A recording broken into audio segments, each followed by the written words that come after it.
evening and welcome to the December 15th, 2022 meeting of the Grafton, Mass. Accessibility Advisory Commission. I'm Roger Trahan, Chair of the Commission, and I call this meeting to order. And first, let me confirm that all members are present and can hear me. Alexis. Present. Christy.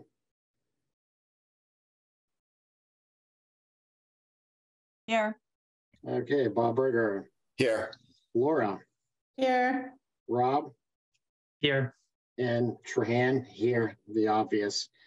And I'm going to forego the remote meeting script because there's no public members present. We all know how to play by the rules and share our toys. So I am going to, because Mr. Berger has some ZBA business and has to bug out of here at about 6:45. I'm going to take the agenda items for old business out of order so he can present 3 items under C, D, and E. And so I guess, Mr. Berger, Bylaw Study Committee, were you able to reach Mike Kennedy at the Center for Living and Working? I left Mike a phone. I left Mike a voicemail. Roger, the number you gave me was wrong, and I had a hard time getting in touch with him. You gave me a 3 at the end, and it's a 0. I left him a voicemail, and I invited him to come to our next meeting, and he hasn't responded back to me. So okay. I'm really hoping that we can get him here at this meeting.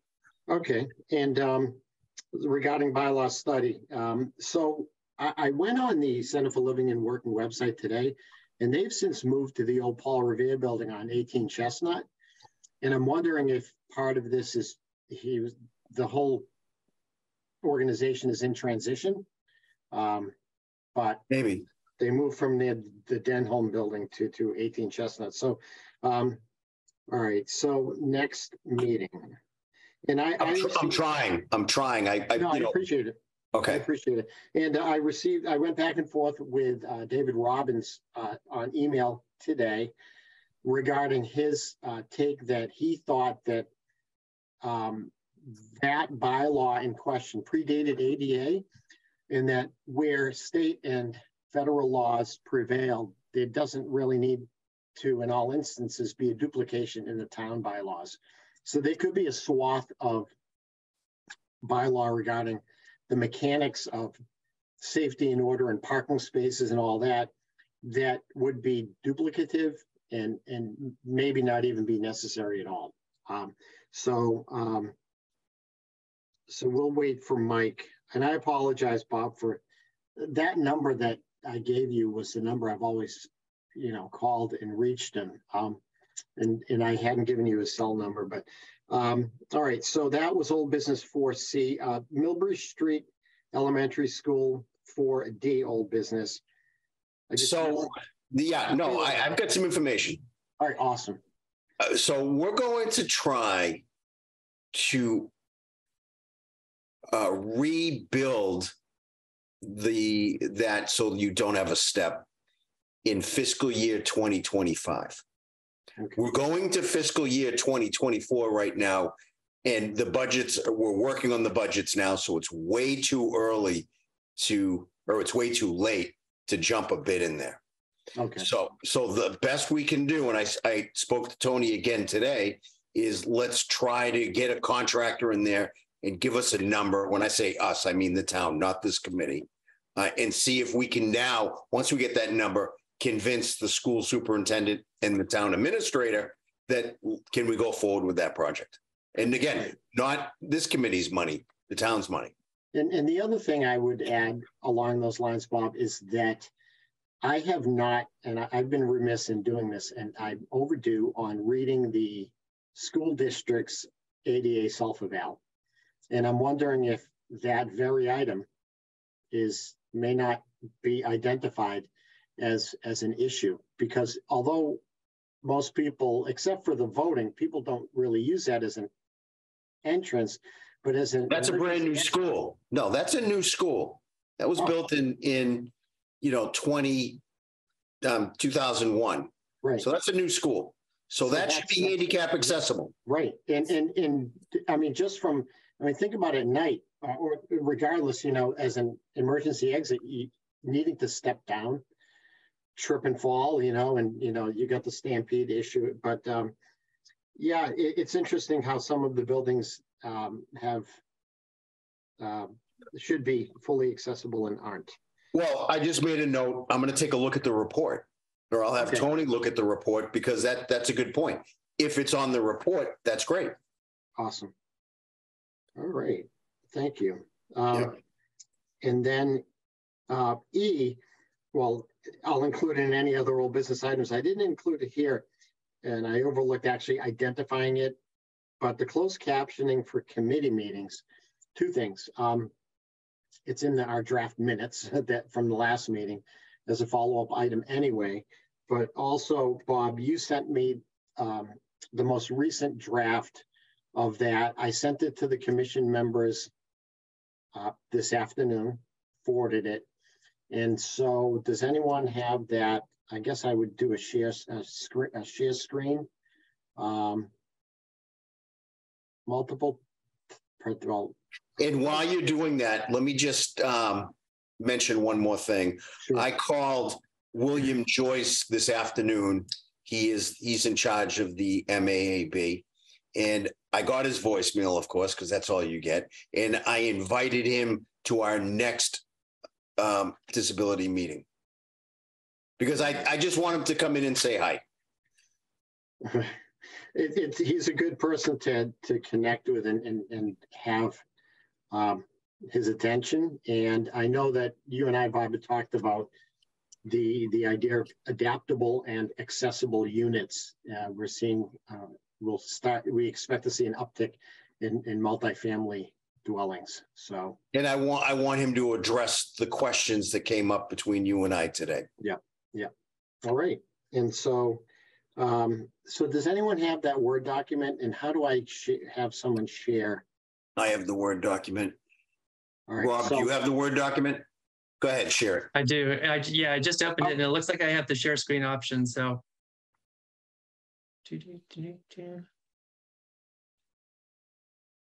Now this is the one that that William worked on today, and the reason why I brought it to this board is: are we using the right words when we say who are deaf or hard of hearing? Or do we want to just go with our hearing impaired? I mean, those are the couple words that I don't know what the current verbiage would be. That's why I wanted to bring it to this board. You're not using the right words. I knew it. So, so what it should be is to ensure the individuals who have a hearing deficit are able to fully enjoy. And that covers it all, but you're just not using the right words there, because it could offend people that are capital D deaf compared to lowercase d deaf, et cetera. So it should be have a hearing deficit, and that encompasses all of it. Excellent. That's why I brought it here. Yep. Awesome. And I appreciate that too, because we want to get it right and not offend anybody. So that's great. Thanks, Bob. So who have a hearing deficit? Correct. Well, then that'll be changed. Okay. And then we go on and everybody's happy with everything else? I guess. And the other thing we spoke about, Bob, is that because this wasn't, I overlooked actually identifying it on the agenda. I think we kind of run afoul of the open meeting law to actually vote on it and have a formal recommendation. So I don't need that. All right. So by consensus, we talked about it. Yeah. So the question is, at what point in the future would other meetings open up? In other words, what is the hindrance to other meetings? Is it staffing? Is it needs to be arranged by, is there a technical aspect that? No, it's right here.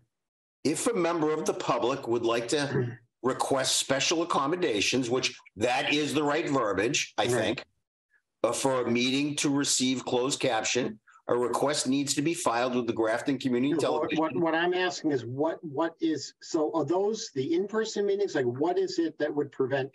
Oh, this is only for broadcasting. This is only for broadcasting. Okay. All right. So does the policy say that? Well, closed caption would be broadcasting. Just broadcasting. And I'm wondering if it may not be beneficial to include the word broadcasting, because most of the meetings right now are held by Zoom. And I think it may be confusing for some, that they may think that closed captioning is not an alternative for the live Zoom meetings. So is there anywhere? Well, Roger, we have the live Zoom meetings have closed captioning. Right. This is for GCTV. This is only for Grafton public and government access programming. Okay. That's on the second second line. All right. And the reason I was asking is because these are also rebroadcast, and someone might think that, all right, so our meetings right now, like this meeting tonight that is on Zoom. Yep. Okay. Oh, you know what? You're not on here. And you were supposed to be on here. What? Well, right now, under the policy, you have 4 meetings that has closed caption. Don't you think it's pretty silly That we're not? that this is not on it? I guess, you know. Yes, So yes, it is. I guess my only other question, so I'm reading it. It looks good. The only other question besides that, yep, definitely add us to it. I just did. Yep. Do we think, 10 days is a lot, especially if we're doing it over Zoom? It only takes how long to actually set up the Zoom? It's kind of, you push a button in a way. So, Rob, can you unshare the screen? I think I also, all right, if you shared this, all right. So okay. I just want to make sure I'm recording. So why would someone have to ask, and there could be a reason, I just don't know. Why would someone have to request it 10 days in advance? So for instance, sometimes our community members don't even know about it if they're not in the politics here, right? That something is coming until they see something posted on Facebook and it's 4 days away, right? So is that 10 days really like a hard stop if we're doing it over Zoom and you can just kind of activate it? To me, that seems like a long time. But yes, Alexis had a question. No, I'm good. I just agree with what Laura says. Isn't closed captioning just something that you can just turn on if it's a Zoom meeting? We're trying to do uniformity. And in the past, if you want special accommodations, we said 10 days. So if somebody needs hearing impaired and they need that special device that they want to hear in either one of our rooms, right now it's requested 10 days. We have something in the auditorium, it's 10 days. Doesn't mean it's going to take us 10 days. And if they're only doing it a week before, we're going to deny them. But I think it's just a number that we're living with right now. And then Bob DeTolmer schedules everything out and he programs things in the broadcast picks, which is our big program. And he might be scheduling 2 weeks out. All right. So Alexis, you had a question, then I'll recognize. Yeah, I think I just need clarification. So the prior document, which was the policy about requesting closed captioning, I guess I was understanding that that's for live meetings that are broadcast over GCTV. Am I not understanding that correctly? It can be live, and I don't know if we can go back if it wasn't put on to put it on. But this meeting is not on GCTV now, right? No, okay. No. And this meeting is not later broadcast on GCTV. Yes, it is. Yes, it is. Okay, that's where I was confused. And when it rebroadcasts, it's not, closed caption's not enabled. Okay, so closed caption is only enabled if you're participating in real time, right? No, that's not. No. Wait, but we can do it through Zoom, right? No. Are we not able to do it through Zoom? No, you're not. If we had someone who was had a hearing deficit at this meeting, At this live meeting, they can enable themselves for closed caption. Right. But when we rebroadcast it on GCTV, that doesn't happen. It doesn't happen, but it can happen if we enable that button in our system, our server. All right. So, Christy, you had a question, then I'll recognize Laura. Yep, I'll be very short. Bob, this is great to have a timeline.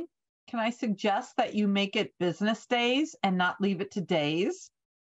Oh, absolutely. That we can change that to 10 business days. And can I make another suggestion that 10 is too long and that 5 is more viable, because timelines are shortening and shortening. I used to do 5 days for test requests. Now I do 2, because things are that quick because of digital accessibility. You don't have to walk a test to our office. You just have to email the electronic copy. So I think 5 is more reasonable. And then if you're able to do it within 3, if a late request comes in, sure, you can do it. So I appreciate that willingness to try. All right, I am going to refer the only 5 days to Bob DeToma. Yep. And, we're having a cable oversight meeting on Monday, right? And this is going to be a topic Monday night on Zoom. So this is going to be discussed again before it goes to the select board. So I think that I'd like to have some members show up. Could be a party. We could have a virtual bar set up. So as long as 4 of us aren't there at once, it's fine. 3 can be. And then Laura, you had a question. So I would just reiterate what Chrissy said. 10 is just too long for this, because I think if it's on Zoom or rebroadcasted, it's so simple to press the button and get it done. If you're in person, though, get it. We need, notification, and you need to figure that stuff out. So that makes sense. But I would definitely say, I would strongly suggest sooner than 10 business days. And I mean, why? And again, this could be something that we just can't do. Why, when it's rebroadcast or broadcasted, can't we just always enable money caption? Like, I'm money. It cost us. I'm confused. It cost us money. It cost us money to use that service. So we have enough money for 4 or 5 of these committees to run on every one of their meetings.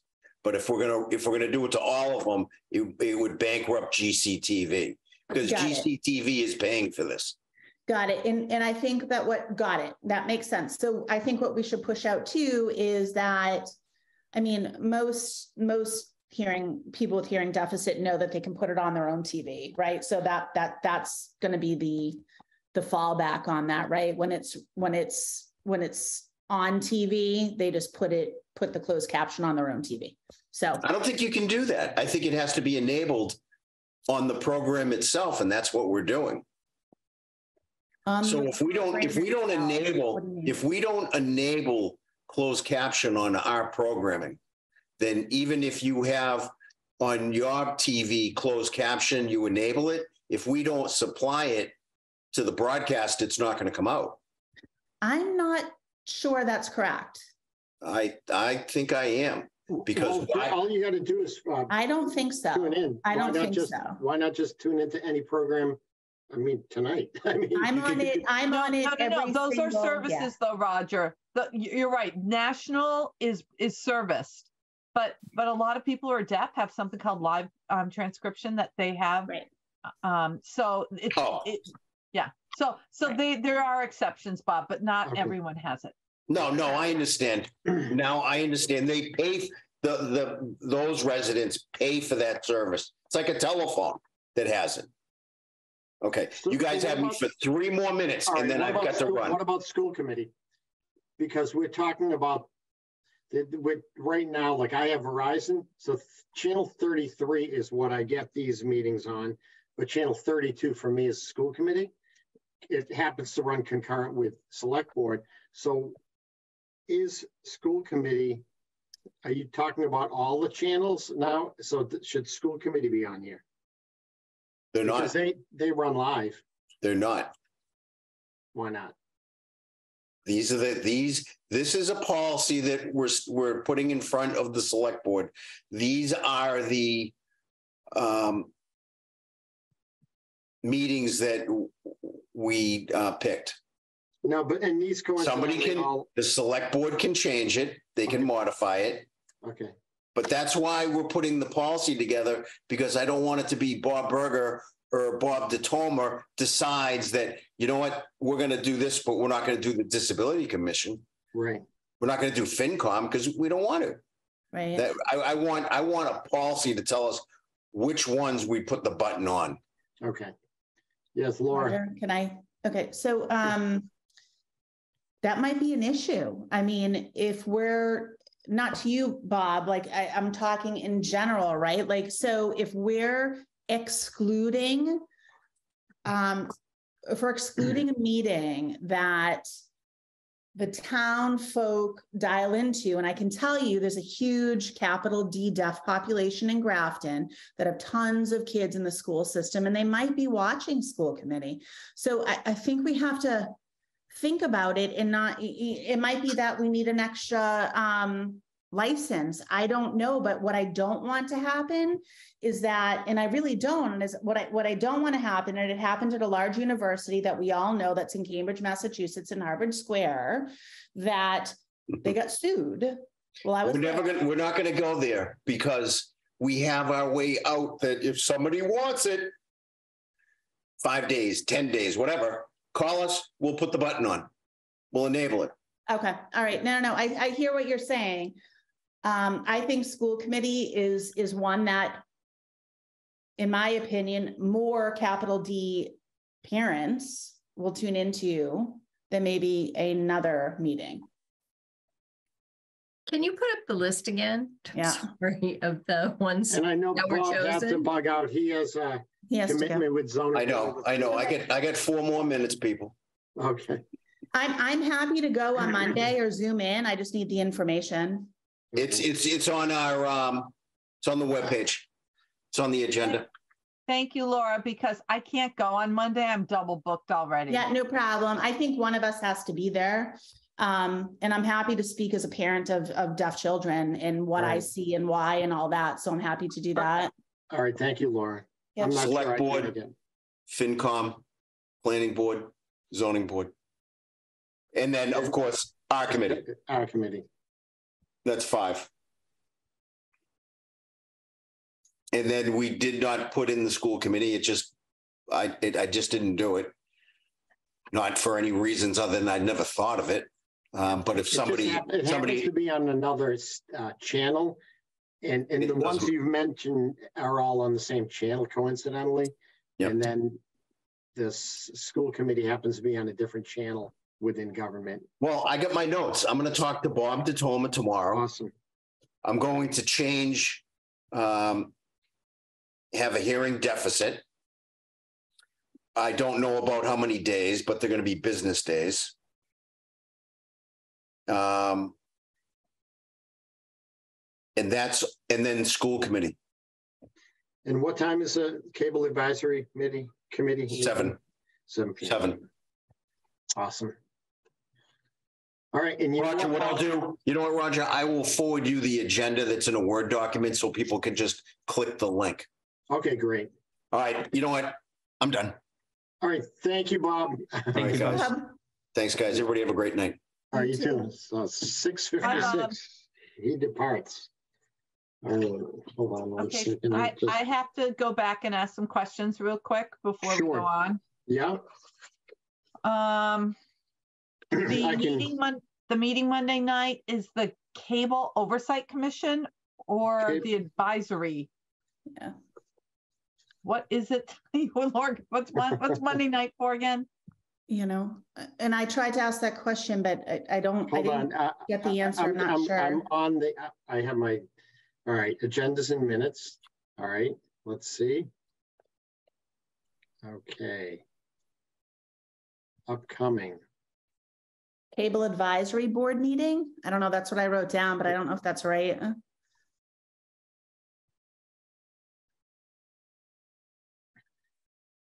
I thought it was the Cable Oversight Committee. Yeah, that's what it says on the letter. What is it? Cable So it's not a Oversight Committee. commission, it's a committee. Cable Oversight Committee. Okay. Where are you seeing this? It's the On the second letter. line under purpose. Second line on the letter, yeah. Oh, okay. Cable Oversight Committee. Okay, yes, you're right. Cable Oversight Committee, yeah. Okay, and then because that document isn't approved, is it an automatic that our commission will be added to that list of the 4 town meetings, or is it something I should wait to mention in the as priority meetings to caption? Should I wait?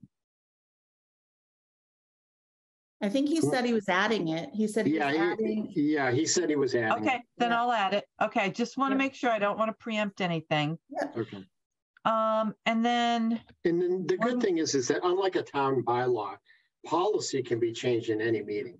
You know, it can be, and Laura, for lack of his time, I didn't want to, drag on the discussion to the point of having anyone who had their hand raised not be able to ask a question while he was here.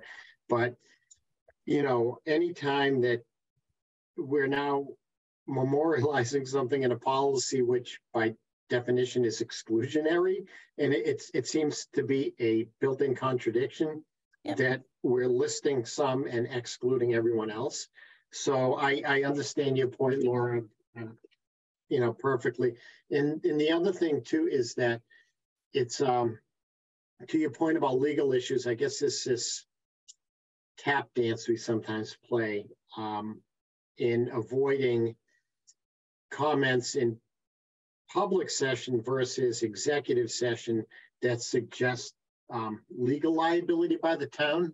We've kind of run into it before on the commission where I know personally I try to avoid any comments which suggest a certain level of liability by the town. I think those type of discussions could back us into a corner. That's all.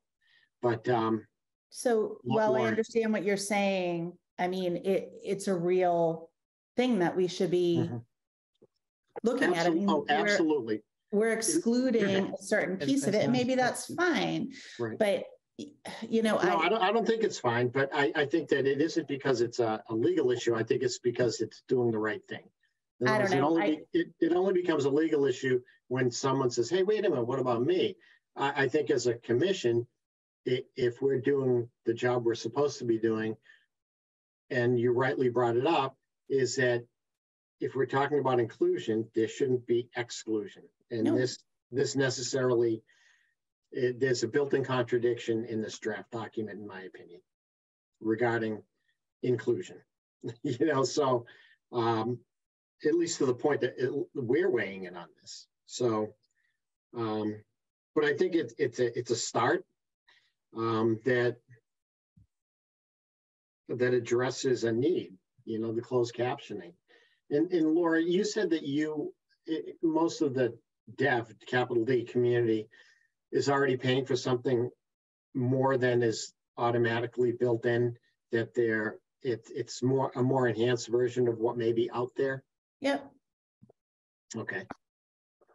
But not all. I mean, not all, right? So it is what it is, and there should be no exclusions associated with that based on numerous reasons. So. Oh yeah, right. Christy, you had a question. No, I just still have things I need to go back and clarify in the meeting minutes. I'll wait till the discussion finishes.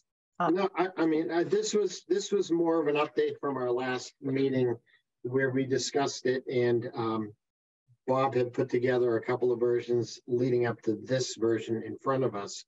And so I just want to make sure, all right, so under old business, 4C was bylaw study. I know that. You have that in order, but you're I have that in order. Under new business, I put this whole thing for the public access broadcast, public closed caption policy for GCTV. So I did that under new business. It would be under old business, and the reason is that what you'll see that when we come to draft meeting minutes from last month, that this was discussed regarding the need for a select board policy on this very issue. Okay. I'll make this 4E then. Yes. And then is William Joyce from the Mass Architectural Board? Yeah, MAAB, that would be 4F. No, 4D. No, 4D is Millbury Street Elementary with Tony LeMay. I don't have an F. No, you would be adding an F. Okay, so I thought it was part of 4D. Oh, okay, you're right. Yeah, yes. He included it in that. Yeah, in other words, Okay. that's not a separate item. You're right. I just want to make sure I'm getting the acronyms right. That's what I thought, but yeah, MAAB, Massachusetts Architectural Access Board, and we had talked about just building codes in general, having William really be here to bounce things off of. But Bob and I had talked about adaptable and accessible units for multifamily housing, and we're seeing a lot more multifamily projects being put up there, and so they need to be up to code. So, very good. Okay, I'm set. Did anyone else have any comments about the closed captioning? Yes, Alexa. I just have a question about whether this was a document we were supposed to receive before this meeting. Well, what happened is that this document had been in flux, okay, whereby Bob was in the last few days tweaking it. And so he says, let me work on it. Let me work on it. And so he was working on it and tweaking it. And there was a possibility that this wouldn't have made this meeting, but I think he really wanted to rush it in there so then he could have our input here to then keep the ball rolling with the Cable Oversight Committee on Monday. Okay, I was mostly wondering whether I had missed the distribution of the document. No, what happened is there were two prior versions that he had thrown back to me and said, let me work on this.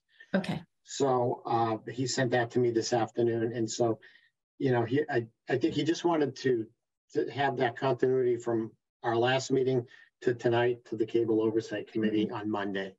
Okay, and thanks. So, yeah, and it's not often that I've, in between meetings, sent documents out that are outside of the meeting packet, but it's possible that if that happens, I could always follow up to make sure everyone received it. But and kind of related, perhaps, is the normal distribution of our agenda and prior minutes. The only place I'm finding it is on the Facebook post. Is that where I'm supposed to? No, it's on the town. No, it's on the town website. Okay, it's on the town website. All right, it's on the town website. But it's not distributed to this committee in advance of the meeting. It is. As a document? I know. Okay, so what happened is that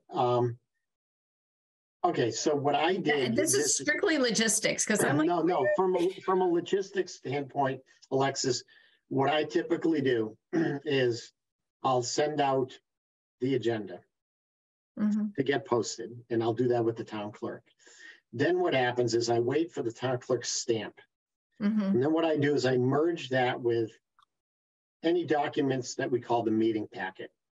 Once I put that together in a combined packet, I then send that to the select board's office, typically Cindy Ide, Amber, like CCing Amber and William Blake, and say, could you post this meeting packet to our webpage? I'll also CC our commission. And that's, I think it's fine. I mean, I found it, but that's what I seem to be missing. I don't think I'm getting CC'd on that, but I'll look through my email. I just Alexis, you know what? Okay, I just realized it's possible that because of your newness to the committee, you may not have been added to the. Yeah, because I have not gotten any documents with the agenda or the minutes in my own email. Literally the last two meetings, I found them on Facebook. Then I will make sure they add you to the distribution list. Yeah, I think I'm not on the distribution list. Right, okay, and so as a public service, I post the link to my Facebook page Grafton Rise and. Yeah, no, I sort of know where to find it. I just was curious whether that's always where I had to go. I think that's why you're missing it, because you weren't added to the distribution list. Okay, all right, great, thank you. So what I will do is, I guess, Christy, for the sake of order and organization, shall I just continue with old business items versus jump back to announcements? So I have, just to be clear, I made E very, robust. Then we go to F, which is any other old business items. So that's the only thing I've really been adding. And then the last thing I added was that Bob left the meeting at 6:58 p.m. Yeah, sure. Right. And so what I had A, B, and C though under old business. Shall I didn't want to. You want to go back and just stay in old business for now? I'd like to. And then we could tackle and then just redo everything from announcements. Okay. So I guess old business A, Grafton Public Library updates. That I've been putting that as a standing agenda item regarding policy subcommittee, assistive technology facilities. Any update on the training from, forget the gentleman's name? Nope. From the New England Low Vision and Blindness. No. The library director was sick for a good week. Then they're planning for Grafton Celebrates the holidays, and I have had no communication. Okay. I was putting that as just a standing item because there are a few moving parts regarding the assistive technology piece. Alexis, do you have a question? Oh, all right. So, yeah, I anticipate that there may be no updates, but it's been one of those things that there have been frequent updates, so I've been keeping it on there. Recreation updates, Grafton Common, Parks, Fields, Trails. Well, the bandstand / gazebo is now fully open. And as a follow-up regarding ribbon cutting, the Grafton Historic District Commission is planning on having a ribbon cutting for the whole common, regardless of accessibility. All the, just a lot of it was accessibility to add, like wheelchair spaces adjacent to each bench and things like that. But a lot of it was like the archways and things that weren't accessibility related per se.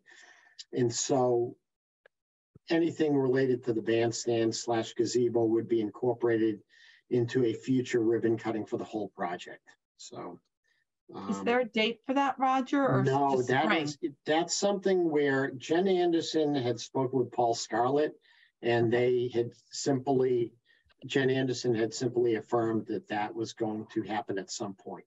And so, and then,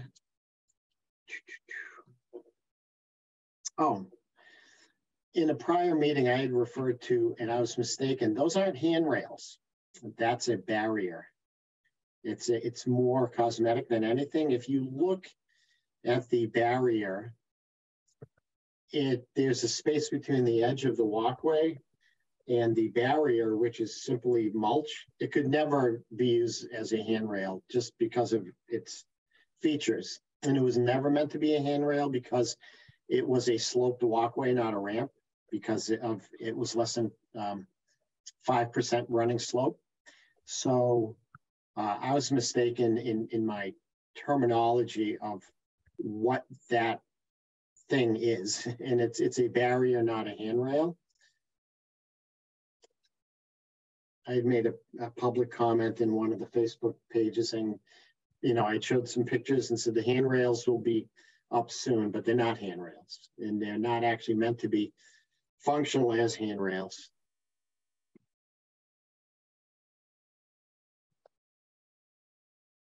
So, and then I guess the select board I thought, but don't necessarily include this in the minutes. There was some plan. It may have already happened. They were going to sign, and may have already signed the contract for 95 North Street, the Engvall property. So, and Fields and Trails, I know that the select board was also looking at, or a group had come before the select board, and the select board had discussed at its most recent meeting this Tuesday about having a trails committee that was broader and brought together multiple stakeholders to more effectively build a more interconnected trail system versus separate groups working, like the Grafton Land Trust being one entity and other people like Recreation being another entity, that there would be a trails committee that would be formed to help coordinate the efforts of multiple stakeholders. And so that, from that standpoint, even though some of the terrain of things is sometimes necessarily inaccessible, trails can sometimes have trailheads that may have picnic table features and things that, and anytime new trails are built, signage and things like that. And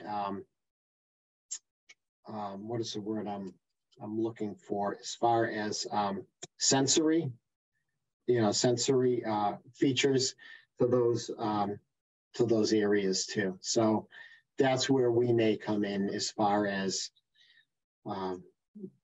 offering some input anytime trails or public spaces are expanded on or created. And then, so that was 4B. 4C, 4CD, all right, so Bob already spoke to 4C. Yeah, the bylaw study committee. All right.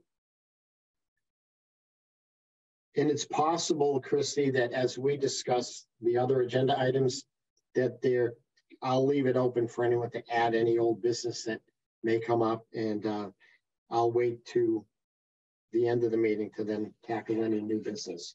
So are you ready, Christy, for announcements, agenda item 1? Yeah. Okay. But wait a minute, let me add 4F. I'm sorry. I had overlooked giving you an update that I was remiss on asking Jeffrey Dugan at the Mass Office on Disability to see about somehow downloading the webinar that occurred, the annual I'm lost. The annual function that occurred to see that if that 2.5 hours could be put on GCTV.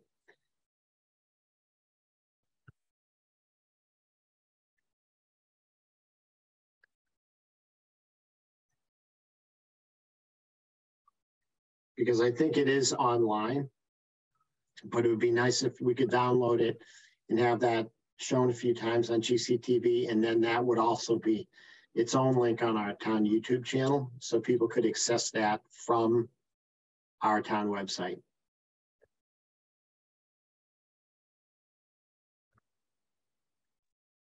So Well, can we share the link? Yes.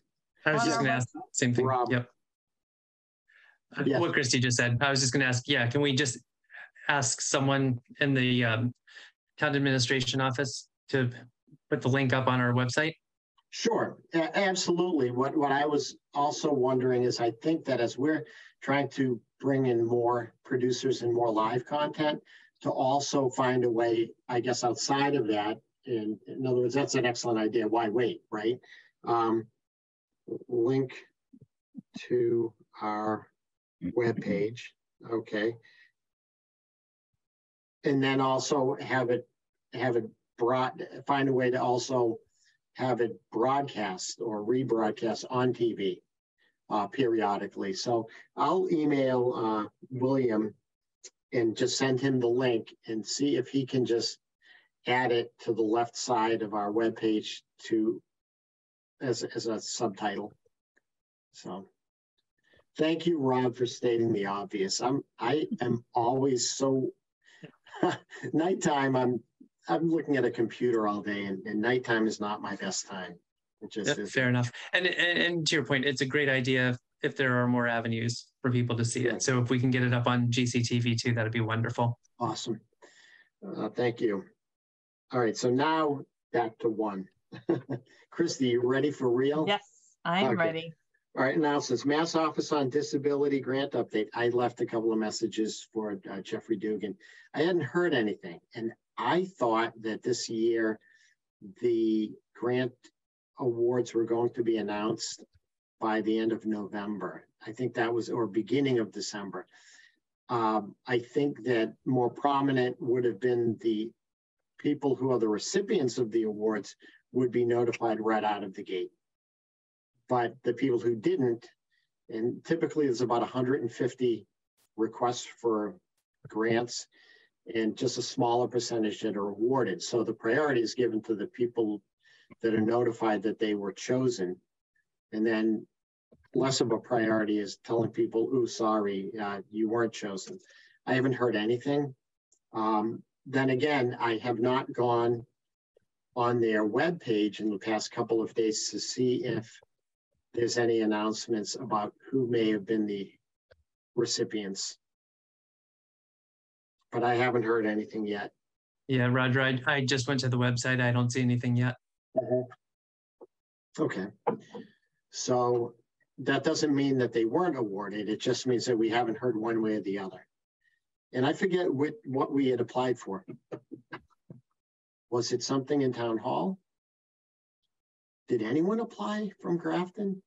We may be having this discussion for nothing. I don't recall.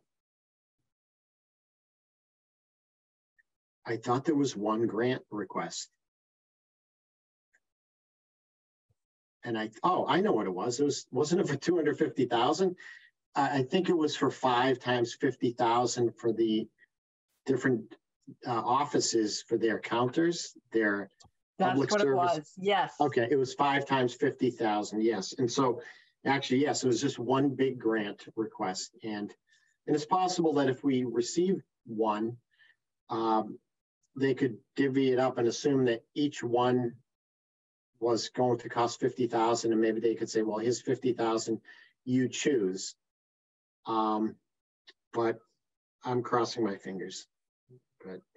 But we were able to get the ramp in with a state appropriation without even a grant. So that was about a year ago. So, there were other ways to, get money, but hopefully this comes through. And Grafton website improvements. So has anyone been on? Well, you just were, Rob. Yeah. So if you want to just quickly share the website, I think there was, without getting into detail, there was a section of the website which spoke specifically point by point of ways that Grafton was attempting to be web content accessibility guidelines, WCAG guidelines, compliant in many ways. And so not only is the product, I guess, more accessible, but there's a document that is not too deep in the web content that outlines this very effort to have achieved this very product and all the ways that we're trying to be accessible. So here's the website. I went to it to look for the meeting packet and it was buried a little bit. Okay. Yeah, but all you had to do really was click on most recent agendas and minutes. It should say meeting packets as well. Right. And then you come up with the meeting packets. So everything moved over, which is really nice. Right. And then you can see whether the minutes in media, whether that's, you're able to access that. But if you go back to our main page, I need to call the attention that our charge hasn't been updated since our July meeting, since the select board approved the new charge. And if you go to the bottom of the page, you can see that the last update was somewhere in 2019, and it's not on this page. And they need to update to show that Laura is vice chair. But yeah, the overview, the old charge is still on there, but how about just the graftonmass.gov, the main webpage? Yep. And so the circles, and if you scroll down, there was somewhere where it showed, or maybe it's, so if you could scroll back up, events and see, like tonight, it should show that we're meeting. Right. Let me just see if It does. Yeah. I think it does. We don't want events. I'm just gonna, I didn't look at this yet. See, yeah, a lot of this isn't. Oh, meetings, okay. Oh, here it is. Oh, wait, website, scroll down again. There was something about the website. Was it, yeah, website personalization? Okay, No. oh, you can, that's for yourself. Yeah. So somewhere, and it may be on the select board, somewhere in here that wasn't too deep into the website was a document that outlined the town's efforts toward an accessible website. There we are. Okay. So you have to click. So they only give like the popular things to do. They bury us further down. So that's okay. All right. Okay. So I guess, Christy, you're more of the I'm expert. looking for that. I am looking for that. There should be a place. Maybe under select board, put under boards and committees, select board. And we're the first, by the way, accessibility advisory. We're the first under A. All right, select board. Each page should have, if this isn't accessible, please report it. Like each page that opens should say that. Okay, so I don't recall where I saw it, but Christy, what other than report a concern, but see, like usually like down here, I'm looking for stuff. There should be a place where you can open up for the accessible version of this, and I don't see it. Okay, so, and then aside from opening that up, I forget what the website was that gives web pages a score. Oh, I do. I have that. You want me to take this main page and put it in? If it wouldn't take too long. I'm just curious how accessible, as far as the words and the visual. So let me take the, I'm not gonna have you watch this because it's gonna be painful, right? So let me go to AIM. AIM.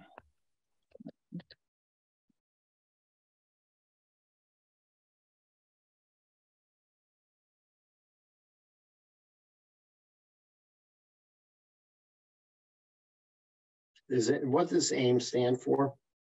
Accessible Internet.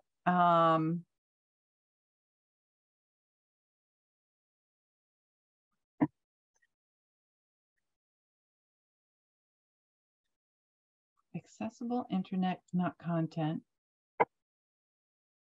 But let me go to the accessibility checker.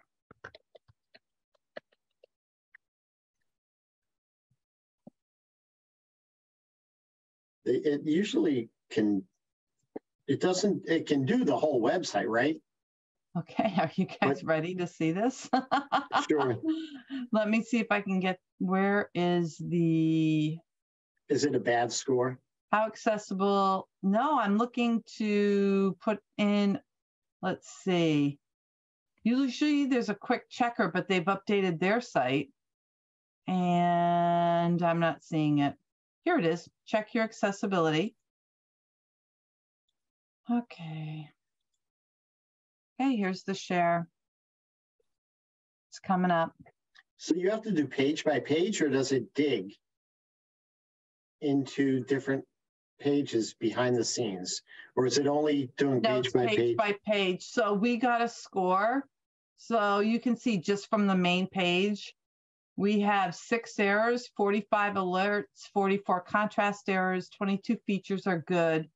Structural elements, 88. So view details. Oh, wow. Okay. Skipped headings, redundant links.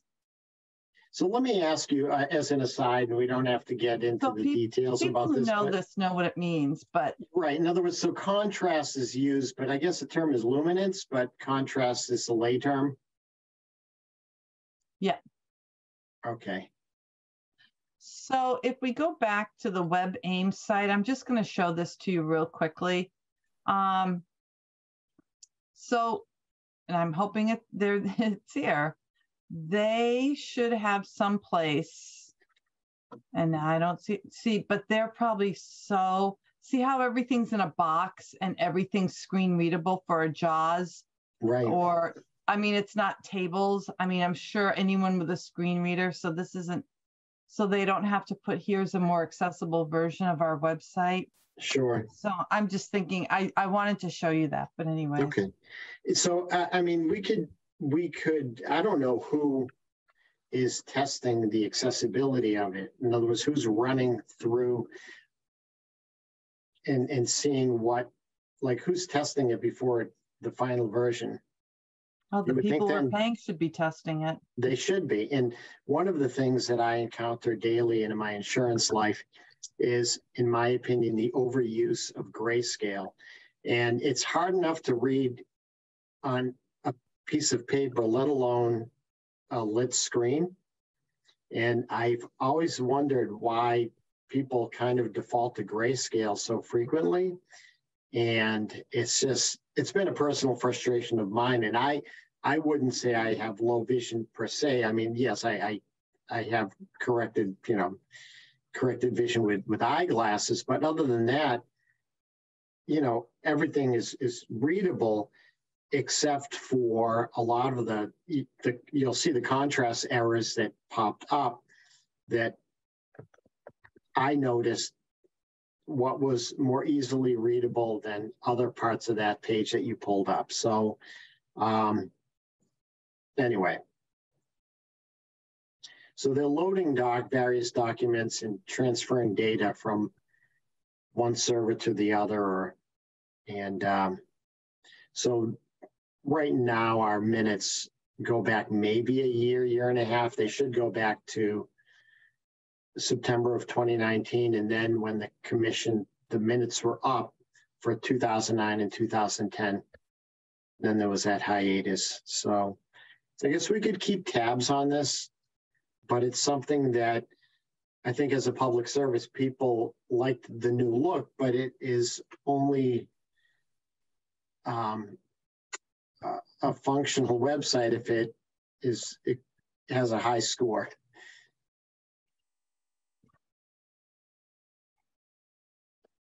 And there's a lot of documents from different departments where paper content is created for activities around town, and it's light green on dark green, and things like that. I call it the church bulletin syndrome. It's like green on purple. And then there's the orange section, and I, black and white is something that I do well with when it comes to script versus grayscale. So Christy, do you want to contact someone on that, or do we? No, I don't think there's anything we can do. I really don't. Okay. We can ask about it, but until William Blake, I mean, we have to sit down and play with it. We just can't throw it out there. Hey, you know, right but now. Once you start loading content, I guess part of it is our own fault too. Because I know, but aside from what people type on, like the documents that we create can't be changed. And so if I submit something that's too tiny or not, why don't we put this? Why don't we all play with the website and look for accessibility features that are not present, and maybe, you know, just say, hey, we tried this, or we should just ask our neighbors or friends who might have different impairments. Did you try out the website? How's it working for you? Are you, you know, I'm sure they're going to get other types of non-disabled users comments, but you know, I mean, right off the bat, you can see there's no accessibility option on the first page. I mean, that's a huge thing. I mean, so I'm sure we're only going to find more, but I just don't want to throw the easy thing out there without doing a look. Let's all take a look at this. And maybe it's a work in progress, you know, because the document, there was a document in that affirmatively said that this whole project was to make it WCAG, you know, accessible.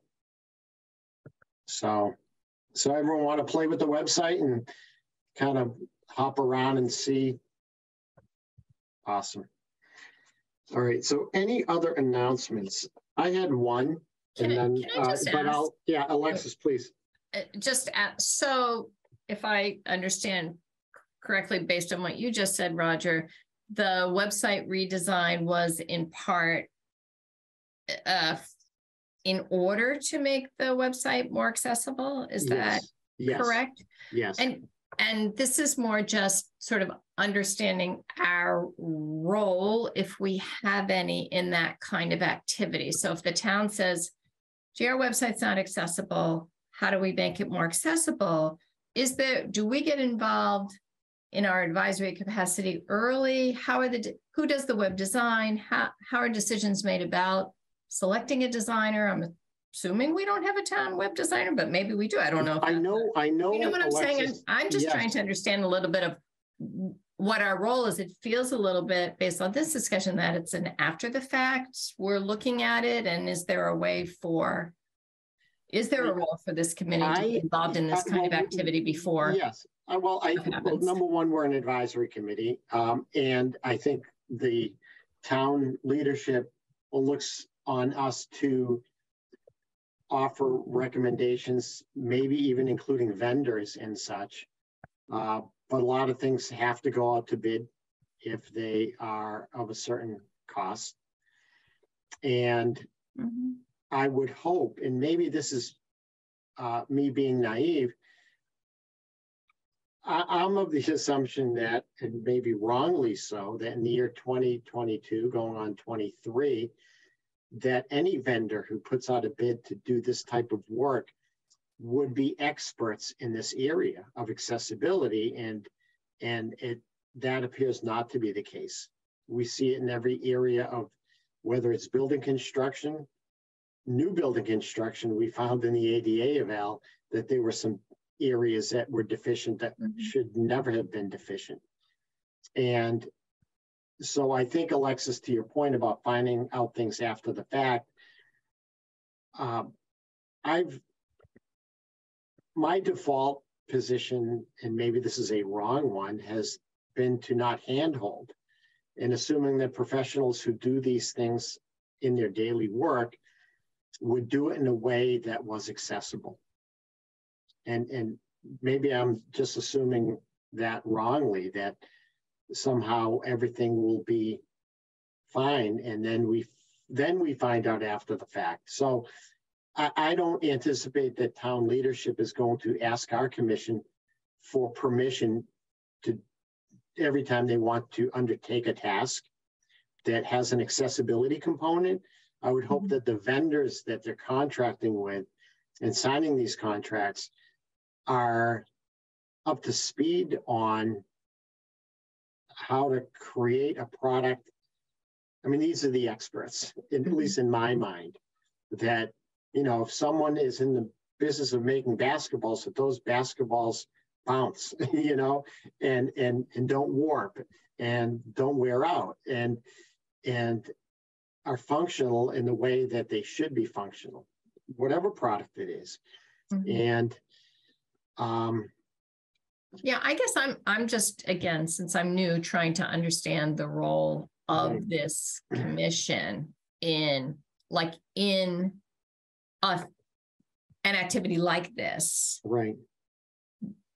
Is our advice as an advisory commission sought at the front end in these? And is that something we want to have happen? And then if that's true, is there a way for us to say to this, who's ever making these decisions, hey, we'd like to be, because of the expertise of this committee on these particular things. I'm new on the commission. I'm trying to sort of understand what advisory role we have and when this commission might assert itself to say, we'd really like to advise on this. I'm asking the group. I don't know if this is an appropriate question to raise for this group. It's absolutely appropriate, Alexis. And I think there are times that people, the select board and others have sought our input. There are other times where when we've been endorsing grants and such that, and I'll use the library assistive technology as an example, Christy, I think you had recommended New England Low Vision, Christy. We didn't know. Yeah. We didn't have a vendor in mind. The library didn't have a vendor in mind, only that they were looking to have better access, okay? And so Christy, in being our commission's liaison to the library building committee, took that one step further, and she's been a liaison to just library things in general, where she used her own expertise to then recommend a particular vendor who she knew could do this right. So that's one example, but I don't know, I don't think there's, well, I know that there's no policy in place where the brakes are put on and things go through us first or are vetted out through us. Sometimes we find out that things are maybe going on, and then we say, wait a minute, there isn't a decision yet. Let's weigh in on this. So there's really no formal process. Yeah, Laura. So not just this committee, so just to put a little color into other advisory committees in town, I was chair of CPAC for about 3 or 4 years, you know, quite a few years ago. My kids are a lot older, but our charge, the CPAC's charge is to be an advisory to the school committee when they're changing things that had to do with special ed. Right. So what Roger is saying is exactly how it operated in the CPAC. It was more along the lines of they'd reach out, the school committee would reach out to us either with their, advisory that was sitting on CPAC, just like Bob comes here, and they bring it forth to us, but we were not a stopgap. So I just want to kind of reiterate what Roger's saying and saying that seems to be how it works in town. And I think that's appropriate, to be honest with you. But I wanted to give a little bit more color to, it's not just this one, it's other advisories as well. I'm just trying to understand, the circumstances under which either this committee input might be sought, or if there are particular, I wouldn't expect like every decision the town's going to make, they should come to us, but are there particular activities where this committee might want to say, we'd really like to? Because I think, and Alexis, I think anything that has to do with disability, I mean, I think that we should and probably do see most of that, and that's appropriate. Like that's our role as an advisory to it. Just like back in CPAC, it was the same thing, but on the education side. So yeah, no, I see what you're saying, because it's like, okay, what do we do? What are we involved in? What are we not involved in? Should they bring it to us? Totally get it. Right. Totally get it. But I think that they would bring forth to us things that had to do with, disabilities within town. And I think sometimes too, it might still be kind of an afterthought. And I think that is because like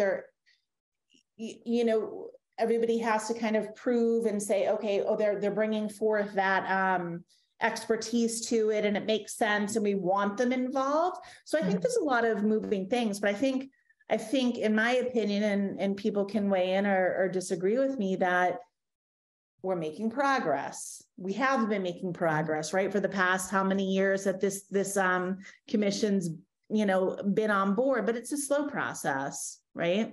But I understand your question for sure. Yeah, and what, along those lines, now that you've brought that up, Alexis, is maybe one of the things that we could try to tackle is to start thinking of maybe checklists or best practices that different departments could consider when undertaking certain activities. All right, here are some accessibility considerations when you are seeking out a bid to do some work, and then at least that provides maybe a framework of items that they may not have considered. So whether it's like recreational activities or something like that, or some public event, or even for example, I had put something, it was on a Facebook page. I hadn't contacted the fire department, but I remember a few years ago, there was a method by which you could request that when Santa was going around the neighborhoods, blaring that ladder with the Grinch, that you could request that within a certain perimeter of your house, if there's folks who had noise sensitivity, that it could be a more silent Santa. It would be the lights, versus the blaring horn all the way down Old Upton Road or South Street. And that I think it's been universally assumed that every child loves noise and lights and the combination of the two. And it's blaring. And I remember there was an example of a process where you could call or email and request, and they would put in the GPS or whatever, saying, okay, when we're turning this corner, we're not gonna put those horns on between this area and that area. But that kind of went by the wayside. I don't know who was in charge of that, but that is an example of identifying various activities in town that occur on a regular basis, and maybe having a checklist of considerations, accessibility considerations when people are putting these events together. So, maybe that's something we tackle in 23. And maybe even, I think it's something I think we need to consider adding to these documents and things to our web page, and that would be where they're housed. So, all right, well, I'll agree to play around with the website and kind of come up with some thoughts on what our experience is. Any other announcements? I would just reiterate 988 is the Suicide and Crisis Helpline. I don't know this gentleman who took his life who was on one of these programs. It's been, I forget the gentleman's name. So you think you can dance? It was Twitch. Okay. So a very well-known person who everyone assumed, well, wow, animated and smiling people don't take their lives. Yeah, he was a DJ for Ellen DeGeneres. Okay. And so I wasn't familiar with him, but this was all over the internet and all over, Facebook and Instagram and the whole 9 yards. And this is something where it's an opportunity to re-advertise 988 as the Suicide and Crisis Helpline for folks that, and this is a tough time of year for a lot of people. Everyone thinks it's a merry time for those of us who celebrate Christmas, but it's a tough time for a lot of people, and people are good at hiding things. People are good at hiding their emotions, not to bother others, and we see the fallout of that. So 988, get that number out there, Anyone else have any other announcements that I may have missed? All right, so no external correspondence as agenda item 2. Okay, meeting minutes. Hold on one second. I'll pull them up.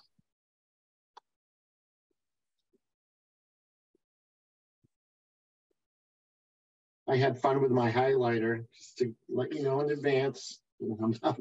I'm messing with you. Just some, no, there's just some minor things. So I will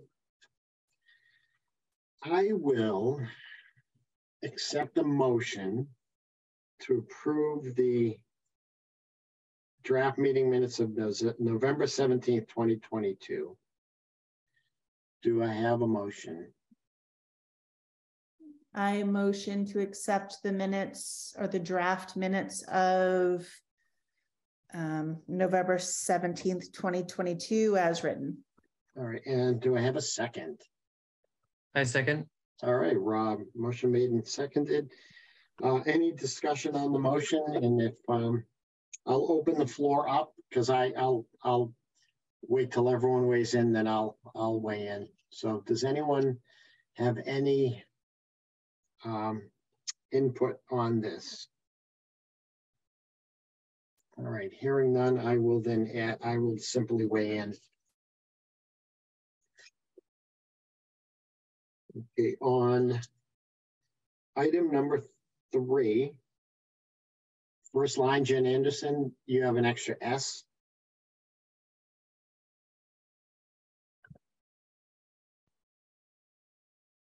Okay, and then another about 6 lines down when it talks about Jen Anderson, Recreation Director back in 2018. We reformed ourselves in 2019. And so that should be 2019, not 18. And then the next line immediately below that is the Center for Living and Working, not Working and Living.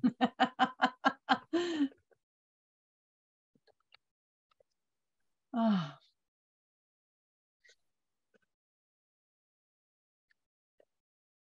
Okay.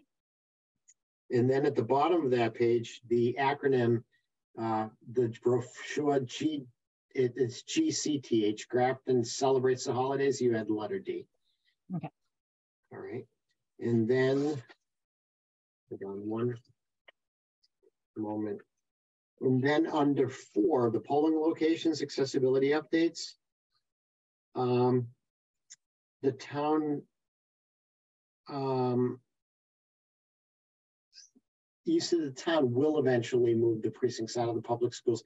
I would think it would be may eventually move. I know that one member of the school committee had strong feelings about moving those polling places out of the schools, but I don't know that it's ever been officially decided on. So the town may. And then the other thing is, in parentheses, the first section that starts with the word entrance and then ends with the word activities, from a grammatical standpoint, just so we're getting the thought across of what we were trying to convey, if you could read that again, it says entrance around back, not the accessible parking and accessible entrance, even with the school closed and no after school activities. I'm not sure whether what we were trying to convey there and how you captured that. I think any reader may be left wondering exactly what we were trying to convey there. So the election day was not accessible. Entrance around back, not the accessible parking and accessible entrance. I don't know what. I know what the thought was. Okay. Because you were saying you were kind of, this is your famous Roger rambling, Roger. The entrance was around the back. It's not the accessible parking and then the accessible entrance up front. And even with the school closed, and no after school activities, the entrance was still around the back, sort of sentence. So, yeah.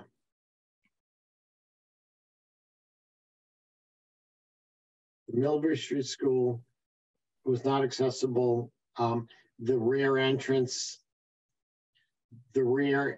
entrance that was advertised still had accessibility issues regarding parking. I think that was what we were discussing, that even though another entrance was advertised, that even that didn't have those spaces did not have access aisles. Roger, I think it was more that the side entrance is not the entrance that was actually used that day. Oh, okay. All right. All right. Millbury Street was not accessible. Okay. The accessible entrance was around back, not the usual. Not the side entrance that we expected. Okay. Not the daily side entrance that is accessible. Yep. Okay. All right. Yeah. Okay. Which we expected because the school was closed and there were no after school activities. Right. Okay.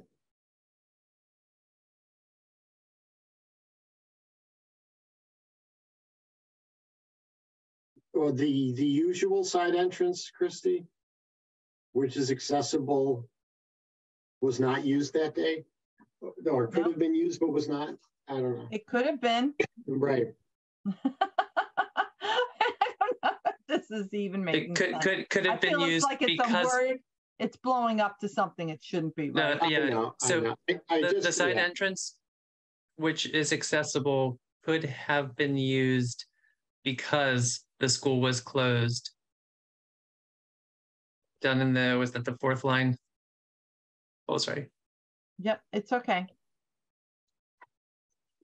I mean, or you can start it with, which maybe I would have, even though the school was closed and there was no after school activities.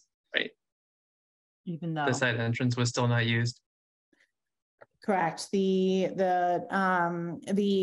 accessible side entrance was not utilized. Was not utilized, period. Christy, I have to give you a kudos for the amazing job you do taking minutes. I really do. I think it's a thankless task, and you do an amazing job. Well, sometimes I'm just writing what you say, Roger. That's pretty scary, huh? To go back to it, but let me check this. Okay. Just around back. It's around back. So I think with the last edition that Laura suggested, you can get rid of everything all the way up to the accessible. Yeah. Perfect.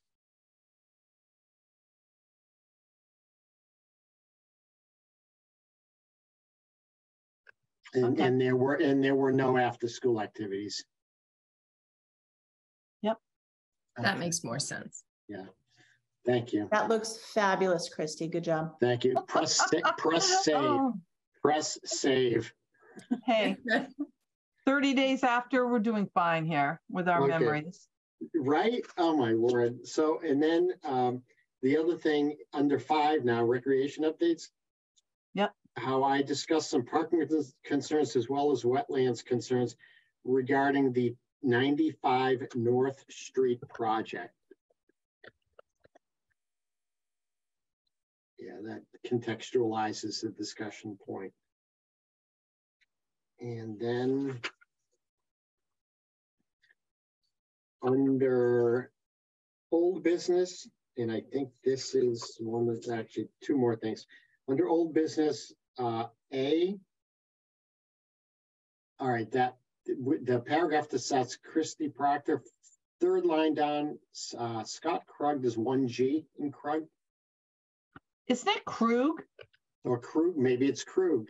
I'm pretty sure it's Krug. Okay, so Krug has C-R-U-G. K. I mean, K-R-U-G, pardon. Yeah. K-R-U-G. There's no E in there. Are you sure? I went online. Okay, yeah, as long as you know. Yeah, because you had spelled it correctly below. Okay. I think you had mentioned his name somewhere below there or somewhere else. It's KRUG. And lastly, under 8, new business, you can delete the the letter D. There was no D. So people aren't looking for a D. There just was none. Okay. And then the other thing is, if you could scroll down to the meeting. All right. So as you scroll down to the next page, right, you may want to bring that up to the top of the page. In other words, that gap. That's all. I usually delete that. Do you want? I'll just keep it there for today. But sometimes I just delete all that. Okay. What, the open meeting guidelines? Yeah. Oh, no. I'm sorry. When it's really long. That's okay. Oh, okay. So no, that is, and so then draft gets deleted. Yep. Okay. Awesome. All right. So with me. So who was Kath? You weren't here. Laura wasn't here. Laura wasn't here. Okay. So, all right. By roll call. All right. Any other discussion? All right. Hearing none. All those in favor. Laura. Abstain. Christy. Aye. Rob. Aye. Alexis. Aye. Trahan, aye. Declare the motion carried 4-0 and 1 abstention.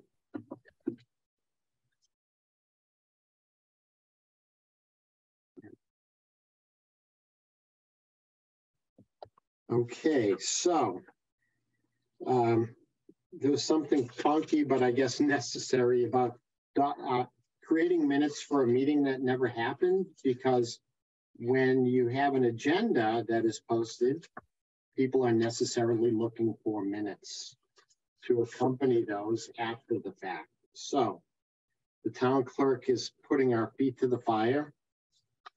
And all right, so August 18th, that was the meeting that I wasn't aware that the Zoom series had expired, so we couldn't have it. And I will call your attention, Alexis, I was looking back in my text. I hadn't deleted the string of texts where that was going to be your first meeting. So you had already been sworn in as a member. So you can vote on this particular one because you were a member of the committee at that time. For the meeting, the minutes that didn't happen. Yes, exactly. You have status. And so great. I guess I will accept a motion to approve the draft minutes of August 18th as worded. I'll make a motion. All right, Christy, and do I have a second? Second. All right, Christy made a motion, Rob seconded. So I'll submit these as chair. Christy, just, these 3 sets that we vote on, that basically all right, so here's the thing, okay? And I'll ask your input. All right, so on the top section, I simply identify the meeting that was posted and that it didn't occur and the reason it didn't. Well, it did not occur. So the meeting did not convene. The meeting did not, okay, all right. It did not convene. Okay, so I will change that word, convene. Yeah, due to technological difficulties with the Zoom license. All right, so let me ask you this. Are you okay with, could you pull up the draft that I wrote? I don't have it. What are you talking about? Oh, you know what? Oh, no, you know what? I guess the meeting, do you have the meeting packet? Do you want the email? Is it the Rob. email you sent? Yes. Sorry, I had the packet up. All right. So wait, the meeting packet. Oh, yeah. Okay. Thanks, Rob. right. And what, yeah, because I typically just send you the Word document of the agenda so you can then, all right. And then, all right. So I got a little bit detailed. The scheduled and posted meeting of August 18th, 2022 did not convene due to an expired Zoom meeting link, which was only discovered when commission members attempted to log on at meeting time. In other words, I was trying to get across that it wasn't in advance that we knew that there was like a quorum that wouldn't be met. It was basically at that time. I mean, shall I shorten it or do I, nope, is that okay? That's it. So I will swap out the word can occur with convene. Yep. And then, okay, so here's what all right, so I think it may be redundant. All right, so here's that line, okay? And do I then just scroll down? Do I just delete everything beneath it and keep it to one page and then say, like, yeah, because we didn't do any of that. Right. In other words, it's redundant to reiterate the original posted agenda, right? Because you've already posted it. It's already posted. All right. So we're in agreement then to delete everything beneath that line.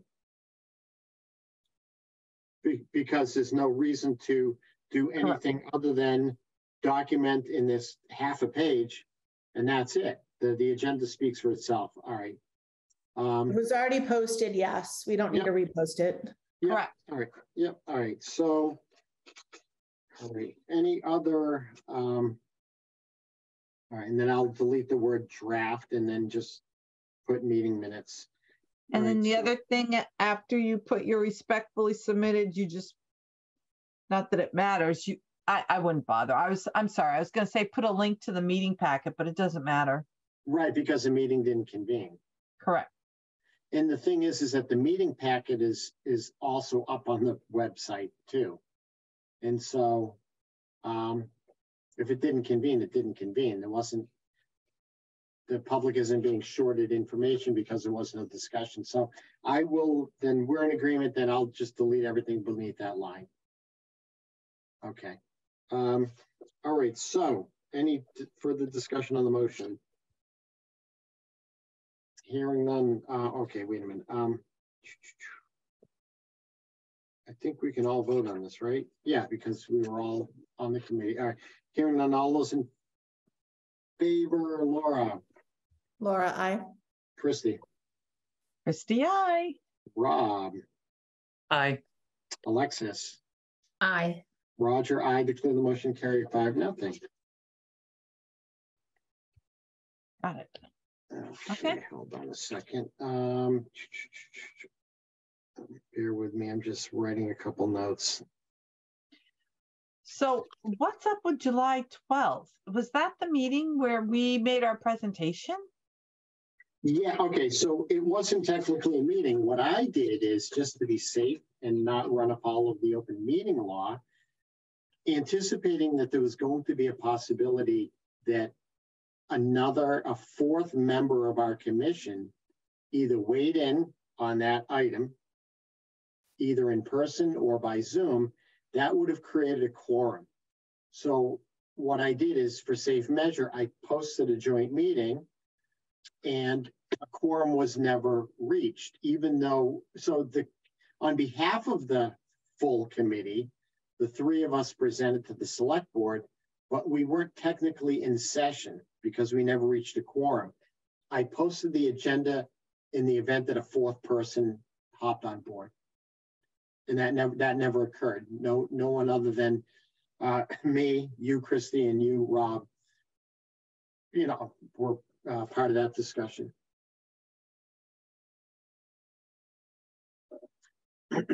So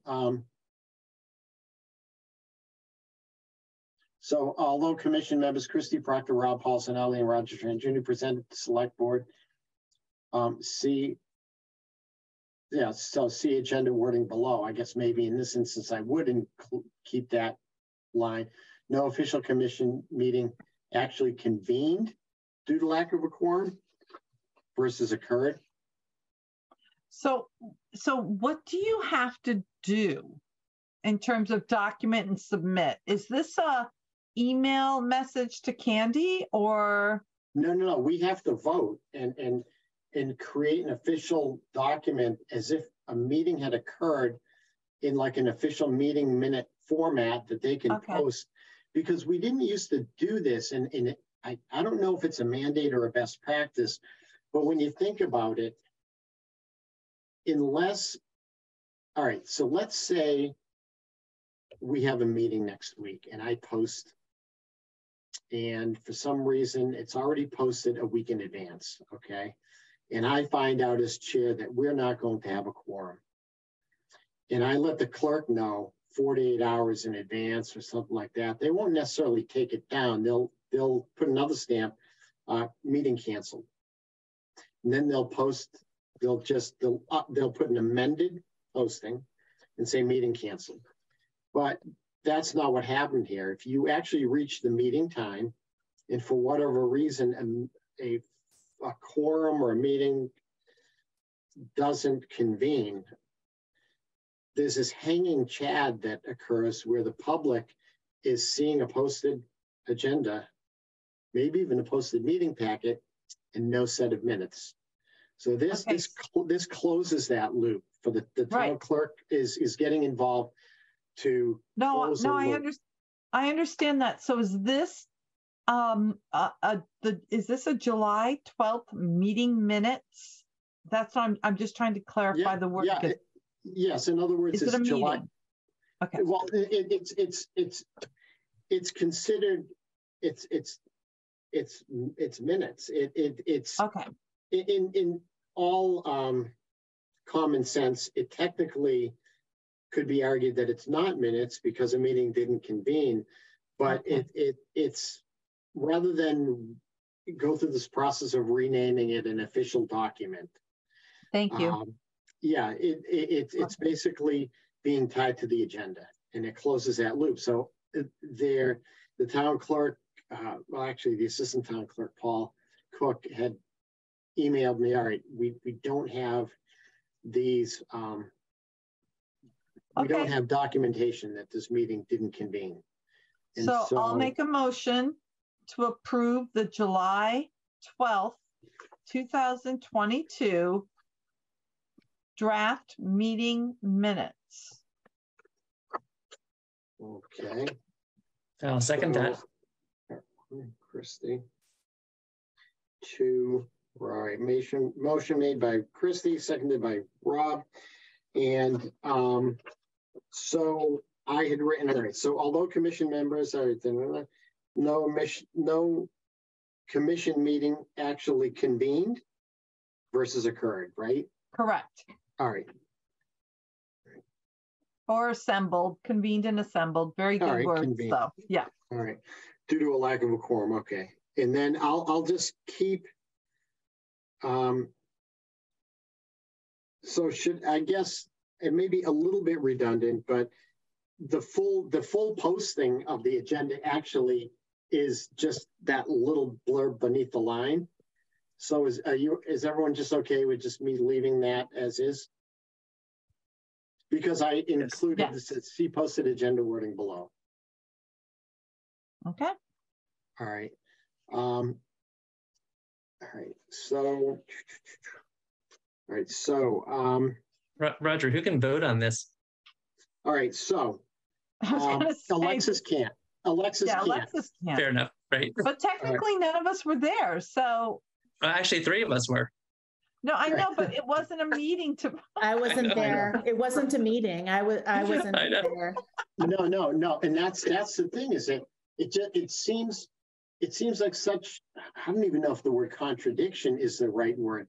It seems like nonsense. You know what I mean? It's so. The catch-22. It is thank you, Alexis. It is a catch-22 that as a committee we're trying to vote on and acknowledging that though those of us who are here and would vote were present, were part of the commission at the time, of July 12th. And we're acknowledging that we didn't meet, that a quorum wasn't reached on that night, but could have been if any one of us had hopped on board. So let me ask you, I'm thinking to myself, we need 4 votes to pass this thing. Laura, Laura can vote. No, you can vote, but I'm sensing that Laura might be a bit skittish about voting for this. Do you have an issue, Laura, with voting for this? Well, to me, I wasn't there. So no, but I couldn't, sure I may not. I'm not sure what I'm voting on. I'm voting that we didn't have a quorum, so we didn't meet, but yeah, yes. But, yes, in other words, but we didn't have a meeting in general. Like, I'm feeling weird about this. But we're well, no different than the August one. This is a different situation, I understand, but this is basically, this isn't acknowledged, this isn't, it's a coincidence. Okay, so Alexis was not yet appointed, okay? Mm-hmm. And it's just, I think, a coincidence, Laura, that aside from Alexis, you're the only remaining person that wasn't in front of the select board that night. That it was Christy, Rob, and myself. Mm-hmm. But if you could just ignore the fact that the 3 of us were there that night, that's not the issue. The issue, it could have been 2 of us. It could have been just 1 of us. But it's basically acknowledging as a commission of those of us who were part of the commission as of July 12th and could vote on this, are acknowledging and officially stating that we're acknowledging that there was a provisionally posted meeting in case a 4th person hopped on board. That didn't happen. So as a commission, we're acknowledging to the town clerk through this means to sort of close that loop and tie together the agenda. And somehow then after the fact saying, you know what, a 4th person never showed up, but we were just trying to we were cautious to the open meeting law. So this is basically saying, and so the term minutes really is an oxymoron. It's just kind of, it doesn't make sense to call it minutes, but the town clerk is accepting the verbiage of calling it minutes as a means or an alternative to coming up with a document to say, you know what, please disregard this posted agenda. And so instead of writing a letter and somehow posting it on the town clerk's website, calling it minutes is something that sufficiently closes any public expectation that minutes are forthcoming, and it just seems like, it seems like a foolish exercise. Why can't you just add, no official meeting actually occurred, there are no minutes, and therefore there are no minutes, and your signature can't your signature be enough to attest that the meeting didn't occur and there are no minutes? So, well, and this is the thing, is that wasn't sufficient. That basically that they were looking for a vote of the committee that it was the committee was speaking on its own behalf versus the chair. Okay. I would hope that there would be some simpler mechanism for the chair of a commission to have some sort of authority to acknowledge or communicate to the clerk that which we're discussing. Mm-hmm. But we're being forced to go through the motions, unintended, of creating minutes, but it's really the term minutes in this instance is a misnomer. They're really not minutes, because minutes can only occur in the context of something that occurred. So we're voting on something that didn't happen. You know what I mean? But it's basically, it's just tying up a loose end so that the public doesn't have an expectation that there's somehow minutes. Like, how would the public know that a fourth person didn't join in, and that there's minutes that should be forthcoming. So got it. So that's fine. I don't think this is the same as August minutes that we just voted for at all, by the way. Okay. Like whatsoever, but got it. And you know what, you've convinced me to your argument. But I can vote for it. That's as long as we're very clear about what we're voting for, which seems kind of weird, but I understand what you're saying. Yeah. So let's move forward with it, and I'll vote on it. Okay. And just to be clear with this commission, right? Like, we didn't have a meeting, all that good stuff. But if we need to do this, that's fine. Yeah, it's a frustrating exercise in red tape. That I was thinking that they could simply stamp something on or repost, retroactively repost that agenda and say meeting did not occur, lack of quorum, or meeting did not occur, whatever. But they were like, nope, the committee has to vote on it. And I was like, okay, really? All right. Yeah. And all right, let's do it. Just again, I just call to vote.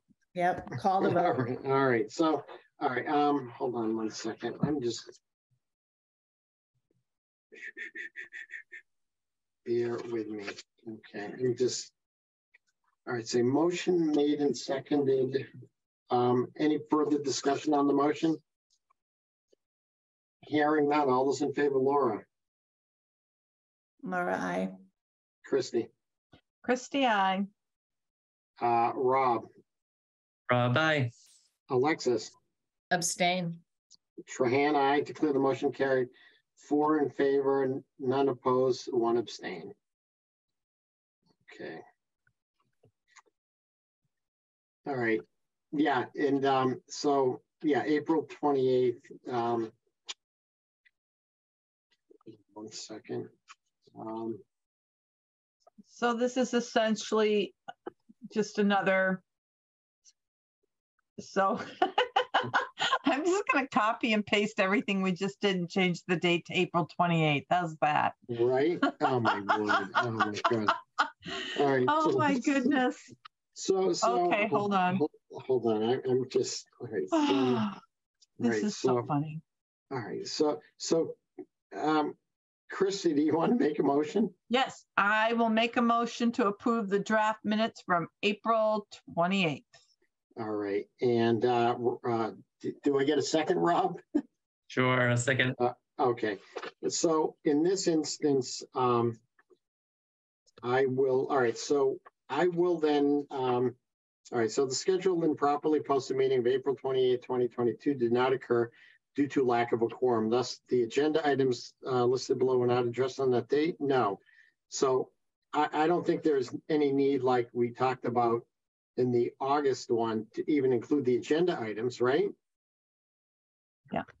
So I'll cross out that last sentence about thus the agenda, and it's just one sentence, and I'll exclude any reference to the agenda items. The scheduled and properly posted meeting of April 28th, 2022 did not occur due to lack of a quorum, period. Got it. All right. And so what I'll do, so I'll be submitting these 3 sets to the clerk. Okay. I'm not going to ask that you somehow, I'm not going to forward any more documents that I'll just do it because they're already teed up and I have them in Word. So any discussion on the motion? All right. And so, and this is another situation, Alexis, you weren't there. All right. So hearing none, all those in favor, Laura. Laura, aye. Christy. Christy, aye. Rob. Rob, aye. Alexis. Alexis, abstain. Trahan, I declare the motion carried. 4 in favor, none opposed, 1 abstention. Okay. Okay. That is, I'll tell you, that is just a headache out of the way. And so then now we've already gone over old business. Is there any new business items that anyone wants to touch base on? I just have a question. What constitutes a quorum? How many people have to be? 4. We have a commission of 7. Okay. So, yeah. So, new business, I don't know. We've got a lot of items on our plate. I'm not going to just add an item for the sake of trying to think of something off the cuff. But, you know, I'll just add, I guess, you know, just revisiting the time, and third Thursday at 6:30 works for me. Is, you know, moving forward as we into 2023, is this time and schedule working? I think it's been working pretty good thus far. So, all right. Yeah. So we'll keep it. I think and so. I know, yeah, and I noticed tonight, it's really up to me logging in to see that this was number 4, meeting number 4 in a series of 6. So I'll be very mindful when we reach the 6th meeting that the select board, town administrator's office sets up another series. And the other thing, Zoom seems to be working well. I certainly liked the in-person aspect of meetings, but I think attendance has been pretty good. So how's everyone with Zoom? It's very convenient. Yeah, spend my life on Zoom. Sure. Yeah. Especially with winter coming. Maybe once out of this, I don't know, out of the 6 or twice a year, we meet in person just so we can kind of do that. But right. I'm not, if that's not what we want to do, I'm fine with that too. I'm just trying to think of getting together at some point, but sure, whatever everybody wants to do. And we could always do a workshop meeting or something like that, or even sponsor a lecture and then just post that we'll be present in this room, you know, in common, you know, to do, you know, to maybe sponsor something, anything that may bring us, you know, physically together. That's always welcome.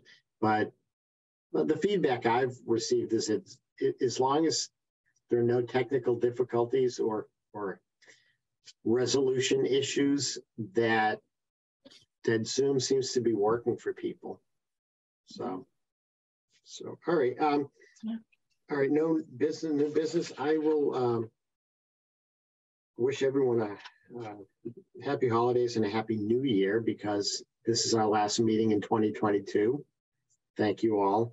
And I will just mention that, yeah, our next meeting is Thursday, January 19th of 2023 at 6:30. So I will accept a motion to adjourn. I will make a motion to adjourn. Okay. And do I have a second? Second. I beat you, Rob, this time. Oh, Laura beat. Yeah. Laura seconded. All right. All those in favor of adjourning? Laura. Laura, aye. Christy. Aye. Rob. Aye. Alexis. Aye. Roger, I declare the motion carried unanimously, 5-0. So this meeting is adjourned at, I see, 8:26 p.m.